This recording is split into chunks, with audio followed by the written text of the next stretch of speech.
అమెరికాలో చదువుకునే నువ్వు, ఉద్యోగం చేసుకునే నువ్వు ఇండియాకు వచ్చి ఈ స్థాయికి ఎదిగి మంత్రి పదవి అనుభవించింది ఇదే తెలంగాణ ప్రజల పుణ్యాన.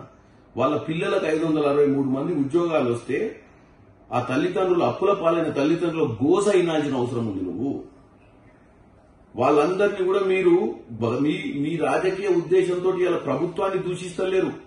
మీరు ఆ తల్లిదండ్రులను వ్యతిరేకంగా మాట్లాడుతున్నారు. ఇలా తల్లిదండ్రులకే నేను అప్పీల్ చేస్తున్నా మీడియా ద్వారా. మీరు వచ్చి తెలంగాణ ప్రజలను వీళ్ళు తప్పుతో పట్టిస్తున్నారు. మీ 563 విద్యార్థుల తల్లిదండ్రులు ఎంత ఆర్థిక పరిస్థితి ఉందో ఇలా మీరు తెలియజేయాల్సిన అవసరం తెలంగాణలో. 3 కోట్లు కట్టే పరిస్థితి మీకుంటే నిజమా కాదా తెలియాలి మీరు. అంటే ఈ 563 గ్రూప్ 1 వచ్చిన తల్లిదండ్రులు ఈరోజు నా వీడియో విన్న తర్వాత, నేను మాట్లాడిన ఈ నోట్ విన్న తర్వాత తక్షణమే మీరు ఎక్కడుంటే అక్కడ మీరు కూడా వీడియోలు తీసి రిలీజ్ చేయండి. మీ ఆర్థిక స్తోమతని చెప్పండి. మీరు 3 కోట్లు ఇచ్చే అర్హత మీ దగ్గర ఉందా? ఆ స్థాయి మీకుందా? ఇవాళ చెప్పాల్సిన అవసరం ఉంది.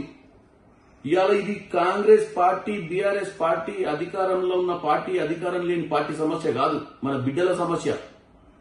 రోడ్డు మీదకి రావాలి, ప్రెస్ మీట్లు పెట్టాలి, ప్రెస్ క్లబ్ లో కూర్చొని కేటీఆర్ చెప్పు దెబ్బలు కొట్టాలి మీరు.